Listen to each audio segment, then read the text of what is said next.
ካሌብ ያየውን ነገር ማመን አቃተው።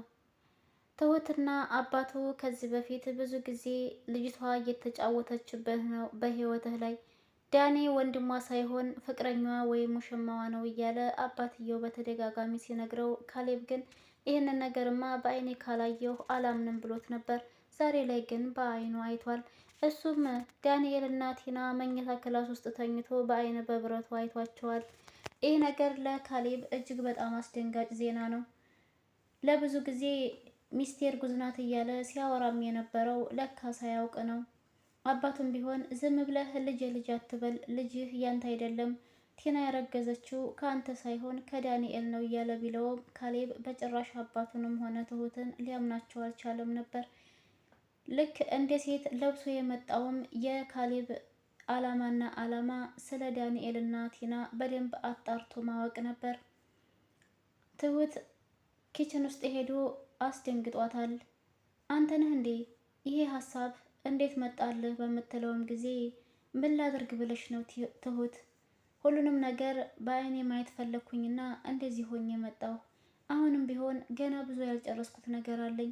ትሁት እባክሽን ምንም አይነት ነገር እንዳትሳሳቺ፣ ሁሉንም ነገር ራሴ እንደጀመርኩት እጨርሰዋለሁ።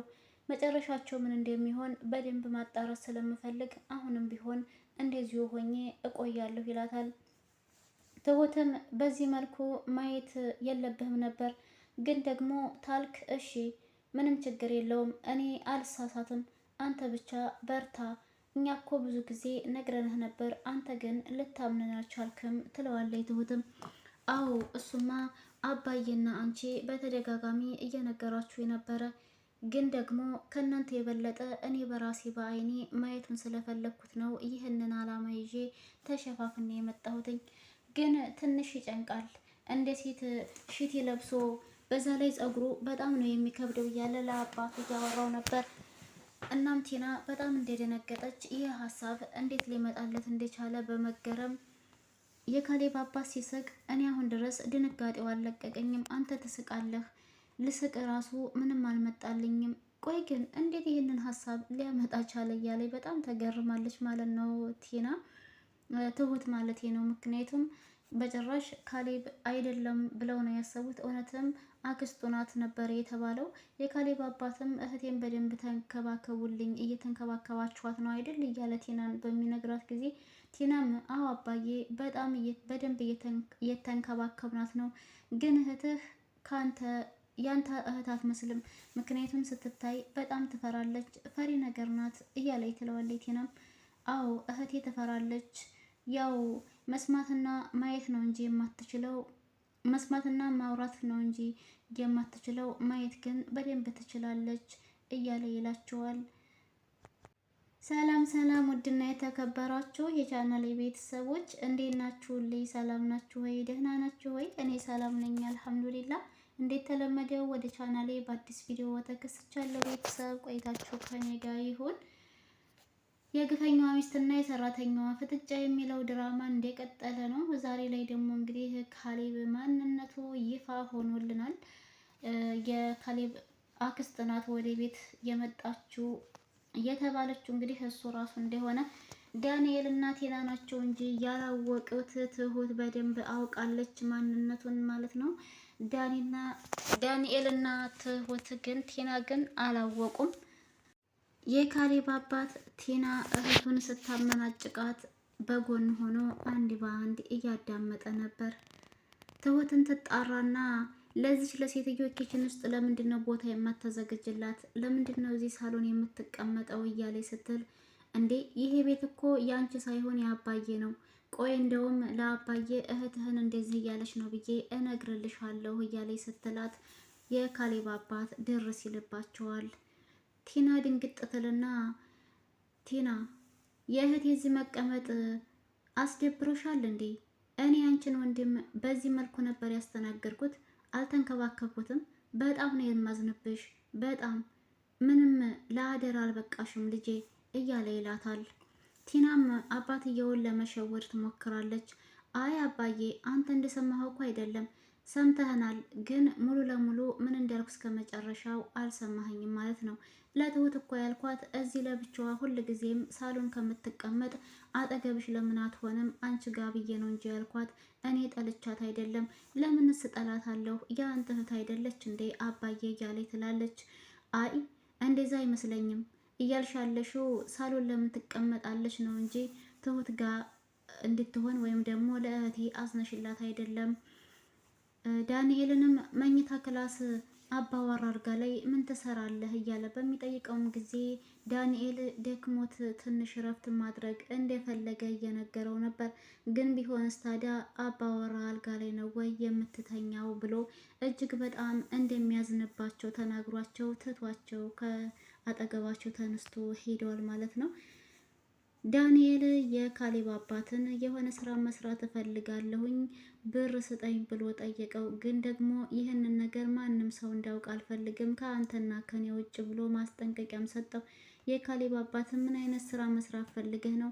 እንደዛ ከሆነ መጀመሪያ ከልጅ ጋር ተመካክሬ ነው ልሰጥህ የምችለው ብሎ መልሶለታል። ዳንኤል ግን በጭራሽ ማንም ሰው መስማት የለበትም ካሌብ ተሰማማ የማይሆን ነገር ነው ይላል። እንደዛ ከሆነ እሺ ካሌብ መስማት የለበትም ካልክማ ቲናን አውራታለሁ በሚለውም ጊዜ ይሄም ቢሆን በጭራሽ የማይሆን ነገር ነው።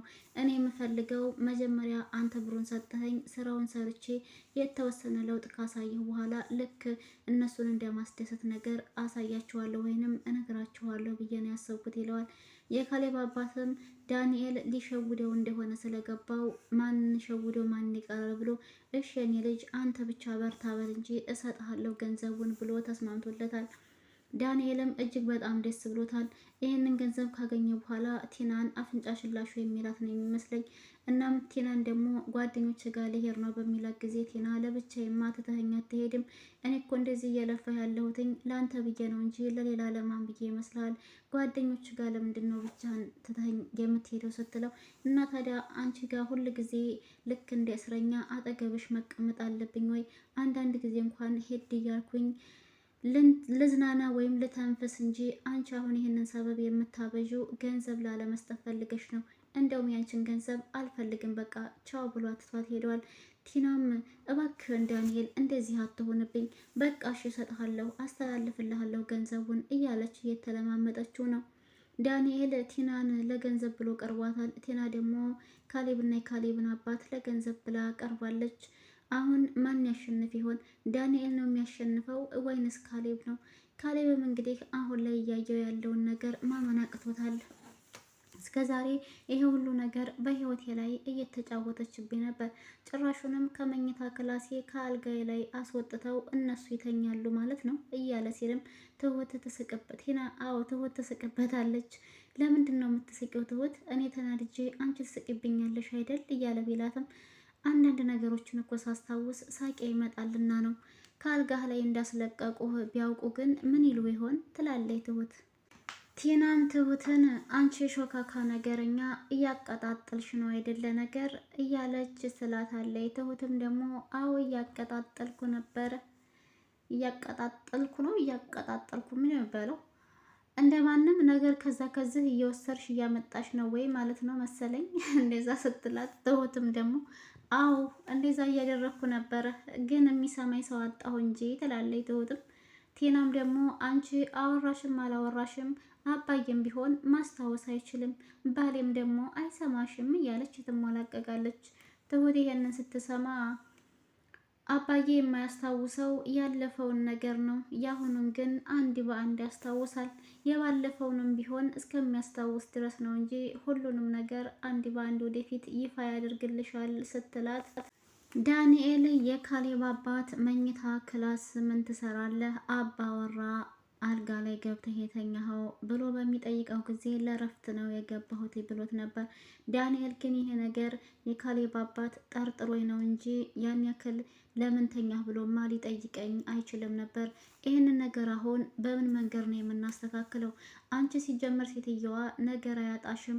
ሴትየዋ ምንም እስካላደረገች ድረስ ለምንድን የምትናገሪያት? ብትቀመጥ አንቺ ምን አገባሽ ምን አሸገረሽ ቢላትም ቴና ግን አጠገቤ እንድትቀመጥ አልፈለግኩማ ትለዋለች። ቆይ ግን ሁል ጊዜ እኔ ብቻ ነኝ ጥፋተኛ የምሆነው? አንተ የምታደርገው ነገር ለምንድን ነው የማይታይህ? ለምን የኔ ጥፋት ብቻ ይታያል? እያለ ብትለው ዳንኤል ግን የካሌብ አባት እንደጠረጠረው ገብቶታል መሰለኝ። በጣም ጨንቆታል። ዳንኤል ልክ እንደባለፈው ትሁትን ይቅርታ እንደጠየቀቻት አሁን ምንድነው ማድረግ ያለብን ታዲያ ብላ ስትለው እኔ የሚመስለኝ ነገር ቢኖር አሁን ተመልሶ ሲመጣ ይቅርታ ብንጠይቀው ይሻላል ይላታል። ቲና ግን በጭራሽ ይቅርታ ማለት እንደማትፈልግ ነገሩ ከጠና ግን በካሌብ አባት ላይ ከባድ እርምጃ እንደምትወስድ ለዳንኤል ትነግረዋለች። ከዛ ካሌብ አጠገባቸው ስለነበረ ድንግጥ ይላል። ምክንያቱም እገለዋለሁ የሚል ድምፅ ነበር የሰማው። ዳንኤልም ቢሆን ይህንን ቃል ከቲና ሲሰማ በጣም ነው የደነገጠው። አንቺ መግደል ማስገደል የሚባል መንፈስ ላይሽ ላይ ያለብሽ፣ ቆይ ለምንድን ነው ሁል ጊዜ ይህንን ቃል የምትጠቀሚው እያለ ይላታል ማለት ነው። እንግዲህ በቀጣይ ክፍል ላይ ደግሞ ካሌብ አካሄዱ አላማረንም እና ወደ መኝታ ክላሳቸው ነው የሄደው። ምን ይፈጠር ይሆን የሚለውን አብረን የምናየው ይሆናል። ቤተሰብ ለዛሬ እዚህ ድረስ ይበቃናል። ከተመቻችሁ ላይክ፣ ሸር፣ ሰብስክራይብ ማድረግ አትርሱ። በያላችሁበት ሰላማችሁ ይብዛ።